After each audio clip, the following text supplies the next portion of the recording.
Hi everyone, welcome back to the IT and Psychology YouTube channel. Today we'll be continuing with our chapter 5 Emotions of Psychology 12th grade. So as you know, I've completed the first 4 units of this chapter. So you'll find the link for that in the description below. And if you have any doubts pertaining the topics taught in this video or the topics taught in previous videos, you can contact me on Telegram via the link in the description. And if you want to see which topics have been removed in the 25% reduced syllabus, you'll find a link in the description for the individual video created for that, and the questions removed from every topic from the exercise, the final exercise. And I've completed the first 4 chapters of IT out of the 6 chapters that include the concepts explanation along with the discussion of exercise solutions. And the same is for the 4 chapters completed in psychology that again include the discussion of the exercise solutions and the concepts explanation. You'll find the links for the playlists in the description. So let's start with our unit 5.5 emotional abuse in chapter number 5 emotions. So firstly we'll start with our activity 8. This is a crucial activity that will give us a proper overview of the entire topic. So let's read it out. Have you ever been caught in a situation where none of your friends were talking to you and you felt so helpless? This is our first situation. Second simulation will be, have you ever seen somebody getting bullied in front of you? Can you understand what the person must have felt that time? Third simulation is, has it ever happened to you that you have started conversation with one group and they pretended that they just can't hear you, just like ignoring or avoiding you? So this is emotional abuse. If the answer for the above questions is yes, then it depicts emotional abuse. We are more familiar with physical abuse, which makes use of aggressive techniques like hitting, kicking, pushing, or other physical forms of harm to control the other person. The other form of passive abuse is emotional abuse. Emotion is used as a weapon of choice to control the other person.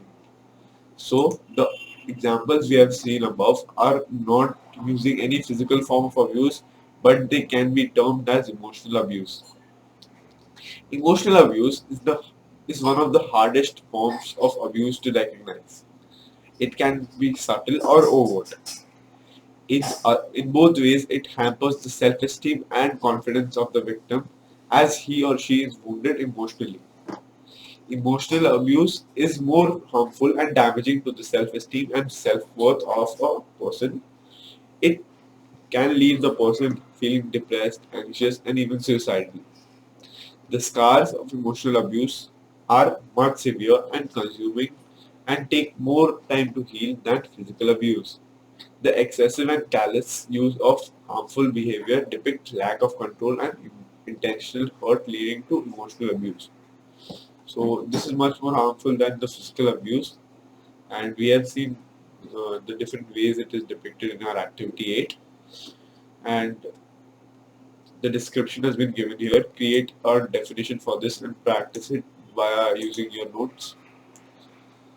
Types of emotional abuse: verbal violence or non-verbal violence. So yelling, insulting, and swearing. It will also include lecturing, ordering, and unpredictable outbursts, labeling, publicly embarrassing, and blaming, causing fear or even threatening. This was our verbal violence. Then we move on to our non-verbal violence. Rejection, pretending not to notice and ignoring conversation, isolation, bullying, digital spying. So these are our 2 types of emotional abuse. So these might be asked to you in your MCQs or fill in the blanks objectives, or in our answer in brief where you'd be asked what are the types of non-verbal violence, what are the types of verbal violence. So mark these in your textbook. This is a crucial definition. So check if you are prone to getting emotional abused. You prioritized others' needs before yours. You always try to please others. sacrifice for others, but they don't reciprocate, repress your feelings because others should not feel bad. You feel guilty for standing up for yourself. You think that you deserve this treatment. You believe that nobody would want to be with you. So this is a question that might come for around 4 to 5 marks in our end of our paper, as these pointers might be asked to you. So mark this as well. This topic, entire topic, emotional abuse, is a very crucial topic and very easy topic to learn also. And most marks of these chapters are asked via this topic. If you would have bought the book for what do you say, the 21 sets of Navneet, I have the older version for now. I've seen that more questions have been asked for about emotional abuse. Of course, the topics, the name of the topics are different from last year, but it is similar. How to deal with emotional abuse. When you fail to confront mistreatment, you become an accomplice to your own emotional abuse. If you are experiencing emotional abuse, it's important that you seek help. Besides that, there are some simple steps which you can take to deal with emotional abuse. Accept that abuse is not your responsibility. Don't justify the person who is abusing you. The problem lies with them and not with you. They can be as shameless as possible. Emotional abuse is not only restricted to your friends or your colleagues at work, it is also a part of your family. It might be your parents, it might be anyone. But understand that your parents might be doing it for your own good. But there is a limit of proportionality. It is, what do you call it, the limit of elasticity. After some point, it is just not acceptable. A second is disengage and set personal boundaries. Decide that you will respond to the abuser assertively and try to seek distance from such people. Don't give immediate reaction to the abuser. Give yourself time to heal. Seek professional help and guidance. Talk to your friends or teachers or family members who will support you, not the ones who are toxic at every step of your life. You can also seek professional help from your school or college counselor. Practicing self-care like going for a walk, eating the right food or listening to music reduces the symptoms of anxiety. Prioritizing your self-care could be crucial for overcoming emotional abuse. The most important point to deal with emotional abuse is breaking the silence and standing up for your own self. So this was our emotional abuse. Go through this topic. I'll just pause here, just pause this video for the time being. Read through the unit and understand it, and then move forward in this video. Now we'll be studying 5.6, managing emotions. Manan and Mansi are twins, yet very different from each other. Manan is always anxious, and the smallest problem will send him in a state of frustration. When he is stressed, he gets agitated and shouts. Small events in the environment affect him, such as pollution, the traffic jam, the long queues, the power cut, the unclean pavements, his friends gossiping, his teacher's behavior. His moods and happiness are directly influenced by what is happening around him, and he always appears sad or nervous about something or the other. On the other hand, Mansi is very calm and composed. She doesn't let the disturbance and chaos get to her. She appears to be more in control of her feelings. Thus, she tends to be a lot happier and content compared to her sibling Manan. What is the difference?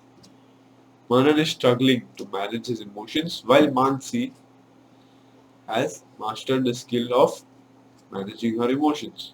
The major difference between uh, being individual's choice.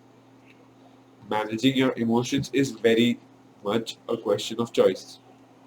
Everywhere you look, you will find many people around you struggling to handle their emotions. You will observe many are in a state of denial and hesitate to acknowledge their emotions openly. Some do not understand their own emotions clearly. There are few who are self-aware, that is, know themselves well and are able to express their emotions in a healthy manner. Have you ever thought as why people find this aspect of their life difficult to control? Here is where managing of emotions comes into our life as an important life skill. So we have our activity 9 we need to look forward to. Look at the diagram given below. Can you identify the last time you were angry? Introspect and analyze this feeling through the steps given below. Identify the last time you were angry. Who according to you was responsible? How did you feel and react to the situation? What disturbed you? What happened after you reacted? How did you resolve it? Were you satisfied? Now that you think about it, was it better way to was there a better way to deal with it? So just take part in this activity, write down the solution, go through the answers with your faculties, and introspect what could be better for you. Managing emotions can be defined as the ability to be open to feelings and modulate them in oneself and others so as to promote personal understanding and growth. The limbic system, the emotional section, is the oldest part of the brain. It developed before the prefrontal cortex, yeah, which is the thinking part, hence making it the extremely strong part of the brain. This is the reason why many of the times our emotions hijack our thinking. In such times, we tend to act impulsively, compelling us to take the wrong decisions that cause major downfall or failures in different aspects of our life. Example, choosing friends, career, relationships, etc. Recollect the concept of emotional intelligence in Standard 11, Textbook of Psychology, Chapter 2, and its major components. Emotional intelligence involves the ability to understand and manage one's emotions.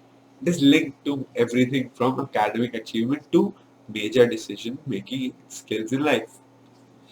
Managing emotions in an art is an art as well as as a science. An art as it's a form of expression. Our feelings make our life beautiful and helps us stay grounded as humans and to all around us. However, it is also a skill that needs to be learned, giving it a structured scientific approach. It needs to be acquired with practice to maintain a balance and harmony between the mind and the body. We have taken an important emotion, anger, and dealt with it, how to manage it through the structured approach of anger management. So this activity given down here is the activity used to have a structured approach to anger management. So this is the end of our video. We'll be learning anger management and our future topics in the next part. Thanks for watching. You've been a lovely audience. Again, I'll say if you have any doubts pertaining the topics not in this video or the topics not in previous videos, you can contact me on Telegram. And if you are an IT student, I've mentioned a Google Drive link so that you will have the access to the SOPs, the first 8 SOPs that have been taught in the videos this channel. You'll find the .html files, and I'll be uploading the SOPs for JavaScript soon, so you'll get the access to the external and internal styling and our .css files. So thank you for watching. You've been a lovely audience. Take care.